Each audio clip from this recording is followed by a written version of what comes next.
जय हिंद साथियों। सुरक्षा ज्ञान चैनल पे आप सभी का स्वागत है। कैसे आप सभी? आई होप आप सब लोग अच्छे होंगे, आपकी तैयारी भी अच्छे से चल रही होगी। तो दोस्तों, हम इस क्लास में करंट अफेयर्स देखेंगे, ठीक है, जो कि आपके रेलवे एग्जाम हो, एसएससी हो, Jharkhand SSC, Bihar SSC, DSP, CET, banking, UPSC, UPPSC, हर एग्जाम्स के लिए ये इंपॉर्टेंट है। तो फटाफट क्लास को शेयर कर दीजिए, ठीक है, और चैनल को सब्सक्राइब कर लीजिए अगर आप नए हैं, और वीडियो को भी प्लीज देखिए, अच्छी लगी हो तो बाद में इसे लाइक कर दीजिएगा, ठीक है। चलिए स्टार्ट करते हैं। आज का हमारा क्वेश्चन है, पहला क्वेश्चन है, नाविक स, ना, नाविका सागर परिक्रमा 2 अभियान के तहत कौन सा नौसैनिक जहाज अपने अभियान पर निकला है, ठीक है।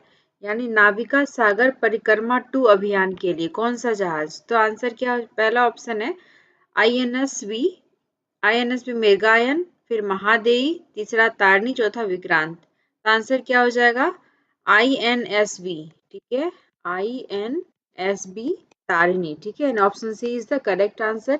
अब ये कहाँ जाएगा? तो आईएनएसवी तारनी जो है, नाविक सागर परिक्रमा 2 अभियान के चौथे चरण को सफलतापूर्वक पूरा करते हुए दक्षिण अफ्रीका के केप टाउन में प्रवेश किया है, ठीक है। यानी ये भी याद रखेंगे कौन सा चरण है, तो चौथा चरण है, ठीक है। वहाँ भारत की वाणिज्यिक दूत सुश्री रूबी जसप्रीत, दक्षिण अफ्रीका नौसेना बेड़े के chief of staff rear admiral J G Lisa Hendricks और प्रिटोरिया में भारत के रक्षा सलाहकार कैप्टन अतुल सपाहिया ने जहाज और उसके चालक दल का गर्मजोशी से स्वागत किया, ठीक है। इसमें हमको याद रखना है कि नाविका सागर परिक्रमा 2 अभियान के तहत कौन सा नौसैनिक जहाज अभियान पर निकला है, तो आईएनएस बी तारनी, और ये चौथा चरण को पूरा किया, और ये अभी कहाँ, साउथ अफ्रीका के केप टाउन पहुंचा है, ठीक है। इतना याद रखेंगे। Option C is the correct answer. Next question है, हाल ही में इसरो के किस सैटेलाइट ने 28 मार्च 2025 को म्यांमार में आए भूकंप के बाद की तस्वीरें ली है, ठीक है। जो 28 मार्च को म्यांमार में 28 मार्च 2025 को जो म्यांमार में भूकंप आया था, उसके लिए सैटेलाइट की तस्वीरें किसने ली है? तो आंसर क्या हो जाएगा? ऑप्शन नंबर बी, यानी कार्टोसेट 3, ठीक है। कार्टोसेट क्या है? इसरो के अर्थ ऑब्जर्वेशन सैटेलाइट कार्टोसेट, यानी इसरो जो हमारा स्पेस एजेंसी है इसरो, ठीक है, उसके अर्थ ऑब्जर्वेशन सैटेलाइट ईओएस ने कार्टोसेट 3 ने 28 मार्च 2025 को म्यांमार में आए भूकंप के बाद की हाई रिजोल्यूशन तस्वीरें कैप्चर की। इन तस्वीरों की मदद से मांडे और साइजिंग क्षेत्रों में हुई क्षति का विश्लेषण किया जाएगा, जो कि काफी भयानक भूकंप आया था। बस हमें याद रखना है कि म्यांमार भूकंप के लिए किस सैटेलाइट तस्वीर ली है, तो कार्टोसेट 3, ठीक है। Option B is the correct answer.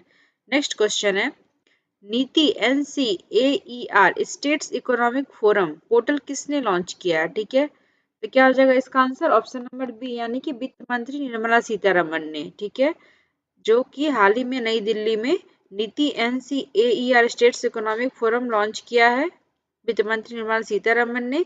और इस पोर्टल को नीति आयोग ने नेशनल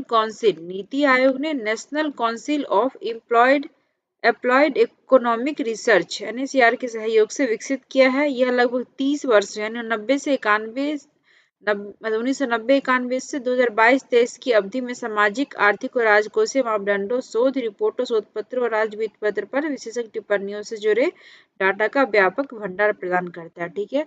तो हमें याद क्या रखना है? NITI NCAER states economic forum portal किसने लॉन्च किया है? तो वित्त मंत्री निर्मला सीतारमण ने, यानी option B is the correct answer. Next question है, केंद्र सरकार ने देश भर में कितने एकलव्य मॉडल आवासीय विद्यालय खोलने का लक्ष्य रखा है, ठीक है। तो आंसर क्या हो जाएगा? 728, यानी 728। तो केंद्र सरकार ने देश भर में 728 एकलव्य मॉडल आवासीय विद्यालय स्थापित करने का लक्ष्य रखा है, ठीक, जिसमें से लगभग 3.5 लाख अनुसूचित जनजाति यानी शेड्यूल ट्राइब्स, ठीक है, के छात्रों को लाभ मिलेगा। अब तक जो है 721 विद्यालयों को मंजूरी दी जा चुकी है, जिसमें से 477 पहले से संचालित हो रहे हैं। राज्यसभा में एक लिखित उत्तर में जनजातीय मामलों के राज्य मंत्री दुर्गा दास, ये भी याद रखेंगे कि जनजातीय मामलों के राज्य मंत्री कौन है, तो दुर्गा दास उइके ने इसने इसकी जानकारी दी है 18-19 में। और इस एकलव्य मॉडल आवासीय विश्वविद्यालय की शुरुआत कब की गई थी, तो 2018 वित्त वर्ष में, ठीक है, 18-19 में, ये भी याद रखेंगे। और वर्तमान में 718 एकलव्य मॉडल आवासीय विद्यालय खोलने का द्वारा इसकी मंजूरी दी गई है। ठीक है, 728 याद रखेंगे। नेक्स्ट क्वेश्चन देखते हैं। हाल ही में स्वामीनाथन एस अय्यर को IRDAI में किस पद पर नियुक्त किया गया है? ठीक है, आंसर क्या हो जाएगा? पूर्णकालिक सदस्य जीवन। ठीक है, यानी स्वामीनाथन एस अय्यर को भारतीय बीमा विनियामक और विकास प्राधिकरण IRDAI में पूर्णकालिक सदस्य जीवन के रूप में नियुक्त किया गया है। कैबिनेट की नियुक्ति 25 मई 2025 को उनकी नियुक्ति को मंजूरी दी गई। और ये इसलिए इम्पोर्टेंट है क्योंकि अय्यर इस पद को संभालने वाले पहले निजी क्षेत्र के पेशेवर है। ठीक है, यानी ये पहले किसी प्राइवेट सेक्टर के पर्सन है जिनको कि पूर्णकालिक सदस्य बनाया गया जीवन IRDAI में। ठीक है, तो याद रखेंगे। नेक्स्ट हम देखते हैं, किस राज्य के मुख्यमंत्री ने 15 स्थानों के नाम बदलने का ऐलान किया है? ठीक है, तो पहला ऑप्शन क्या है? हरियाणा, दूसरा मध्य प्रदेश, तीसरा उत्तर प्रदेश, चौथा उत्तराखंड। आंसर क्या हो जाएगा हमारा? ऑप्शन नंबर डी यानी उत्तराखंड। यानी उत्तराखंड के मुख्यमंत्री ने लगभग 15 स्थानों के नाम बदलने का ऐलान किया है, जिसमें से मेजरली क्या क्या है? तो हरिद्वार में होगा, नैनीताल में, देहरादून में और उधम सिंह नगर में। इन सब जगहों पे कुछ कुछ लोकेशंस के नाम बदले जाएंगे। ठीक है, तो option D is the correct answer.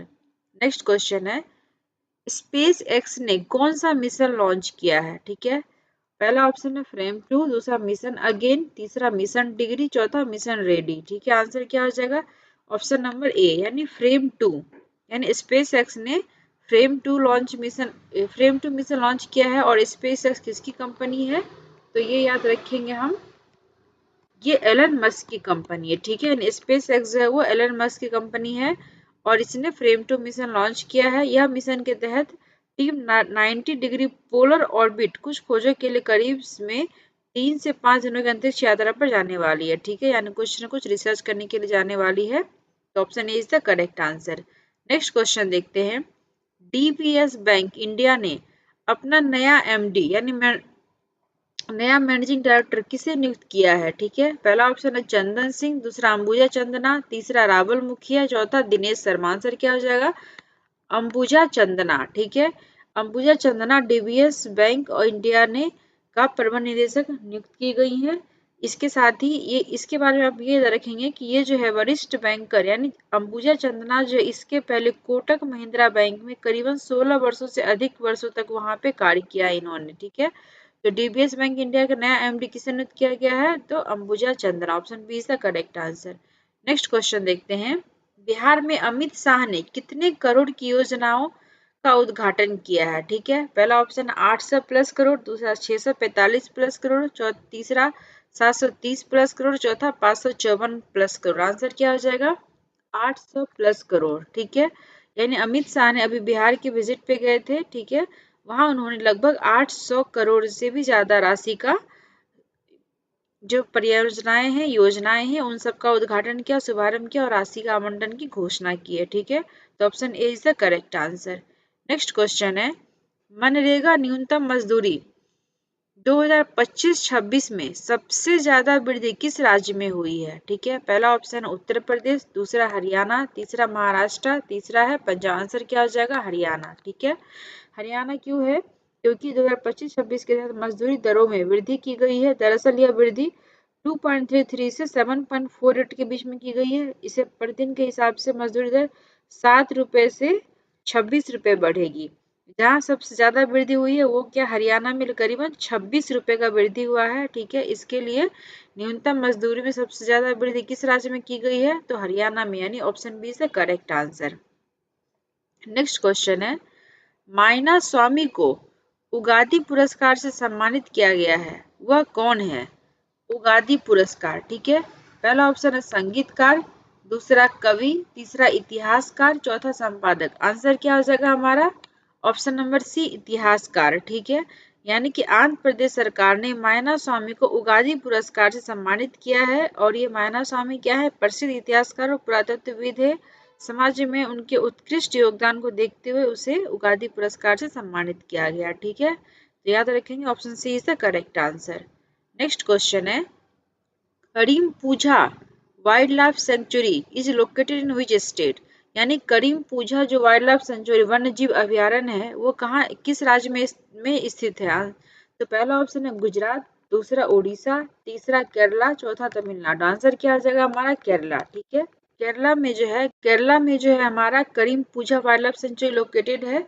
और ये जो है अभी यहाँ ये क्यों ये न्यूज में है, तो अभी वहाँ पे जो है फॉनल सर्वे कराया गया है फॉरेस्ट डिपार्टमेंट के द्वारा, जिसमें कि 63 न्यू स्पेसीज रिकॉर्ड किया गया है, जिसमें से ओडोनेट्स है, बटरफ्लाईज है और बर्ड है, जो कि करीम पूजा वाइल्ड लाइफ सेंचुरी में पाया गया है। और ये जो है सेंचुरी है केरला के मल्लापुरम डिस्ट्रिक्ट में स्थित है, ठीक है, जो कि नीलगिरी हिल्स के स्लोप के ऊपर है। करीबन 227.97 स्क्वायर किलोमीटर में ये फैला हुआ है, ठीक है। और जो है ये Nilgiri biosphere reserve under UNESCO में बायोस्फीयर प्रोग्राम का ही पार्ट है। Karimpuzha wild life century जो है उसका बाउंड्री किससे शेयर करता है, तो मुकुर्ती नेशनल पार्क से तमिलनाडु में और silent valley national park in Kerala, ठीक है। आपको ये भी एक यहाँ पे एक क्वेश्चन ये हो गया कि करीम पूजा कहाँ पे है, तो केरला में। आप ये भी याद रखिएगा मुकुर्ती नेशनल पार्क कहाँ पे है, तमिलनाडु में। साइलेंट व्हैली नेशनल पार्क कहाँ पे है, तो केरला में, ठीक है। और ये करीम पूजा नाम क्यों रखा गया है, तो वहाँ पे करीम पूजा रिवर के नाम के ऊपर इस वाइल्ड लाइफ सेंचुरी का नाम रखा गया है करीम पूजा, ठीक है, जो कि चालियार रिवर की ट्रिब्यूटरी है। तो इतना आप याद रखेंगे। नेक्स्ट क्वेश्चन देखते हैं। Which organization has released a report titled Education and Nutrition Learn to Eat Well, ठीक है, education and nutrition learn to eat well. तो आंसर क्या हो जाएगा हमारा, इसे यूनेस्को ने लॉन्च किया। इस रिपोर्ट को यूनेस्को ने रिलीज किया है, यानी United Nations educational scientific and culture organization, ठीक है। यूनेस्को ने क्यों रिलीज किया है, क्योंकि उनके हिसाब से जो है इन्होंने जो है the report highlights poor nutritional quality in school meals and urges government to improve food standards, यानी कि जो स्कूल में जो मिड डे मील दिया जाता है उसकी क्वालिटी काफ़ी लो है, तो उसके क्वालिटी को स्टैंडर्ड इम्प्रूव करने के लिए जो है सरकार को ये जो अलग अलग देश की सरकारों को ये जो यूनेस्को है उसको बताती है। तो इसीलिए इन्होंने अभी जो है education and nutrition learn to eat well report launch किया है, ताकि जो है लोगों इसको जो मिड डे मील के रूप में बच्चों को जो है fresh locally source food over ultra process food जो ऑप्शंस वहाँ पे उसको प्रोवाइड किया जा सके, ताकि उसे न्यूट्रिशनल हो, कुपोषण का शिकार ना हो, ठीक है। तो option B is the correct answer. Next question है Parvati 2 hydro electric project which was seen in news is located in which state. Parvati 2 hydro electric project जो कि अभी रिसेंटली न्यूज में है, तो किस स्टेट में है, तो क्या हो जाएगा आंसर, हिमाचल प्रदेश में, ठीक है। ये हिमाचल प्रदेश में लोकेटेड है, जो कि national hydro electric power corporation private limited successfully completed the trial run of 2 unit and 200 megawatt of Parvati 2 hydro electric project in Himachal Pradesh. The Parvati 2 hydro electric project is a run of the river project in Sainj Kullu Himachal Pradesh, ठीक है। Parvati river के ऊपर ये बनाया गया है project, जिसमें से अभी रिसेंटली जो ये NHPCL उसके तहत ये NHPCL ओन्ड है, 100% हिस्सा उसकी है उसमें। और अभी इन्होंने 2 यूनिट स्टार्ट किया है, तो 200 मेगावाट का। और जब ये पूरी तरह ऑपरेशनल हो जाएगा, ठीक है, यहाँ पे जो टोटल कैपेसिटी 800 मेगावाट का है 4 यूनिट्स मिला करके। लेकिन वंस फुली यानी जब ये कम्प्लीटली ऑपरेशन हो जाएगा, तो कम से कम 3074 million units electricity annually generate होगा इस प्रोजेक्ट से, ठीक है। इसलिए काफ़ी इंपॉर्टेंट है। यानी पार्वती 2 हाइड्रो इलेक्ट्रिक प्रोजेक्ट कहाँ पे है, तो हिमाचल प्रदेश में, याद रखेंगे। नेक्स्ट क्वेश्चन है the Sarhul festival is mainly celebrated in which state.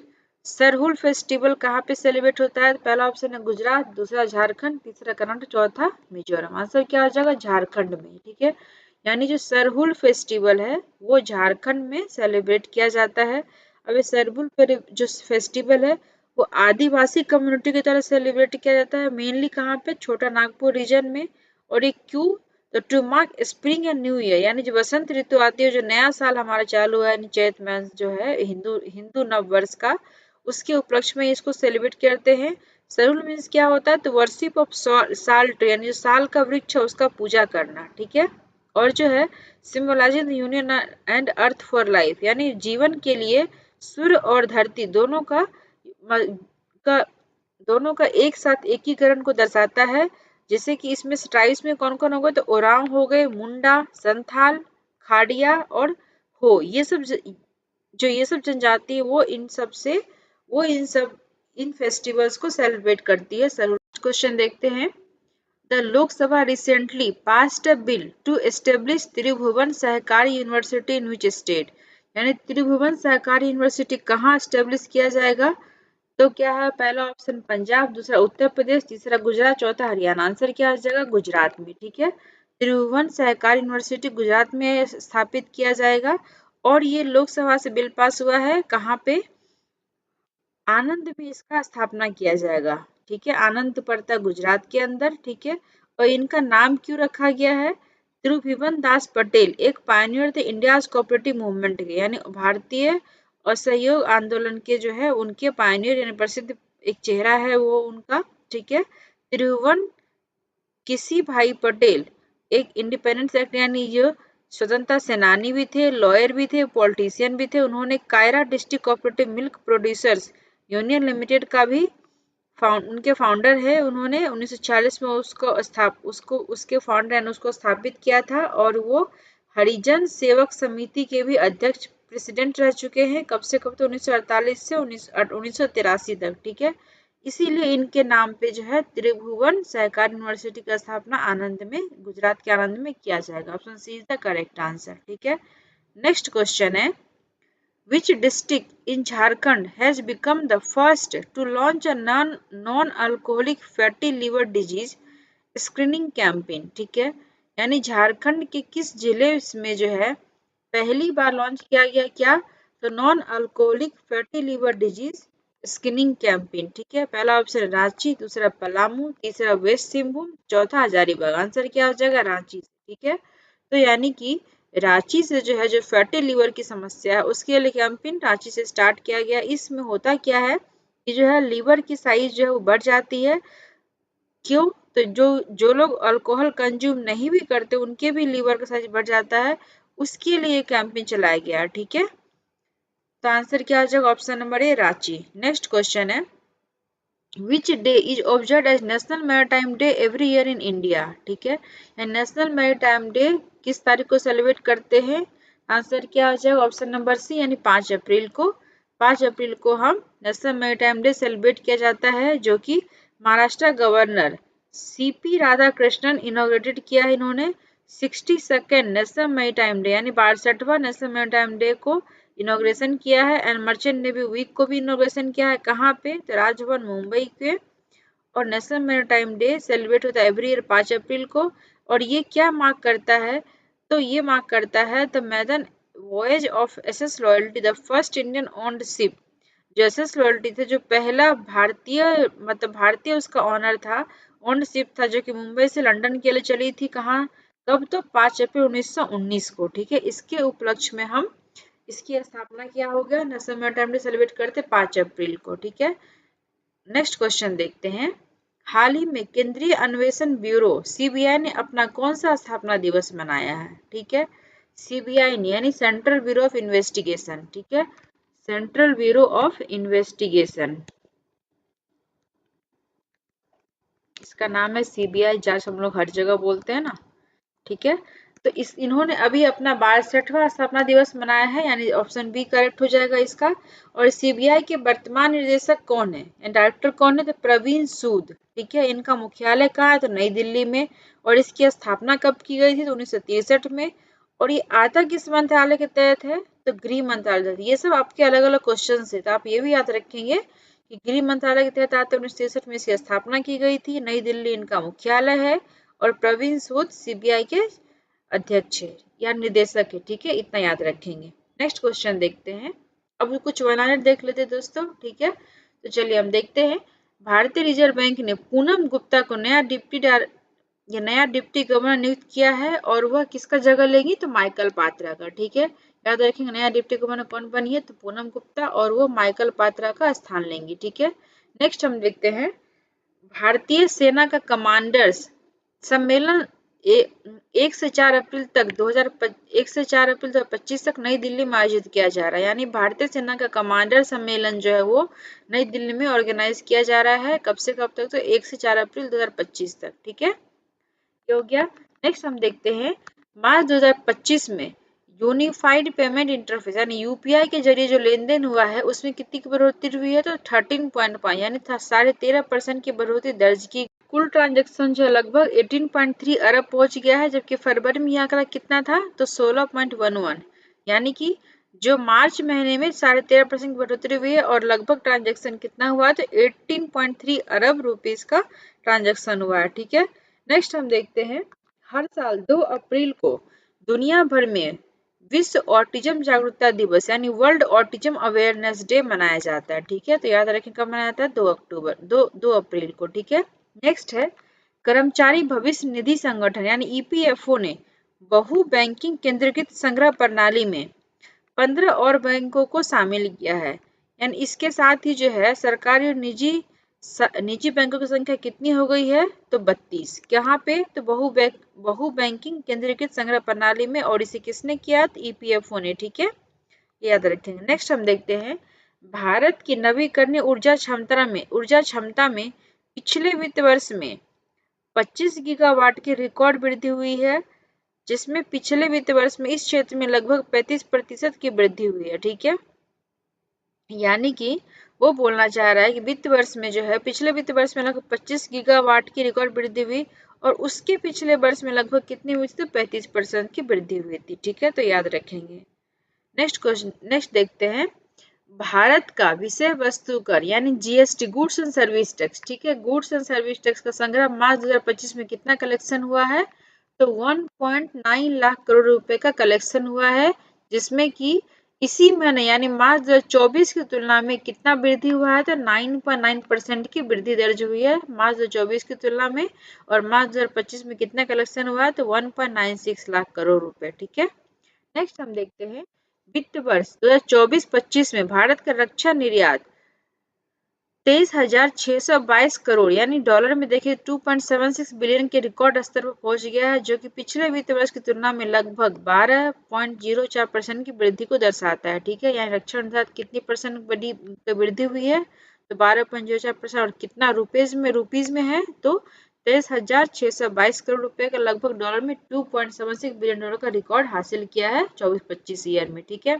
Next हम देखते हैं, यूएस के प्रेसिडेंट यानी जो राष्ट्रपति है डोनाल्ड ट्रंप ने देश में ऑटो आयात पर कितना टैरिफ लगाने का ऐलान किया है, यानी उनके देश में जो ऑटो आयात होगा, ठीक है, तो उस पर उन्होंने 25% का टैरिफ लगाने का ऐलान किया है। ठीक है, नेक्स्ट हम देखते हैं, नीति NCAER स्टेट्स इकोनॉमिक फोरम किसने लॉन्च किया है, तो वित्त मंत्री निर्मला सीतारमण, हमने पहले देख चुके हैं। उसके बाद इससे भारतीय रिजर्व बैंक का डिप्टी गवर्नर किसे नियुक्त किया गया है, तो पूनम गुप्ता को, ये भी हमने देख लिया है। वर्ल्ड ऑटिज्म अवेयरनेस डे हर साल कब मनाया जाता है, तो 2 अप्रैल को मनाया जाता है। ठीक है, ये हम देखते हैं, हाल ही में किन्हें प्रतिष्ठित जीआई टैग दिया गया। ठीक है, ये जीआई टैग होता है जोग्राफिकल इंडिकेशन, तो किसे दिया गया है, तो कुंभकोणम पान के पत्ते यानी कुंभकोणम पान के पत्ते और थोबलाई फूल माला को। ठीक है, यानी कुंभकोणम पान के पत्ते और थोबलाई फूल माला को जीआई टैग हाल ही में दिया गया है। तो ये सब इंपॉर्टेंट पॉइंट्स याद रखेंगे। ठीक है, चलिए दोस्तों, क्लास अच्छी लगी हो तो वीडियो को लाइक कर दीजिए और चैनल को अधिक से अधिक लोगों के पास शेयर कर दीजिए, और आप नए हैं चैनल को सब्सक्राइब कर लीजिए, ताकि आपको अधिक से अधिक यहाँ पे कंटेंट्स मिलते रहे, अपनी तैयारी अच्छे से करते रहिए। ठीक है गाइज, आई होप आपको क्लास अच्छी लगी हो, तो प्लीज लाइक कर दीजिए। Thank you for watching. जय हिंद।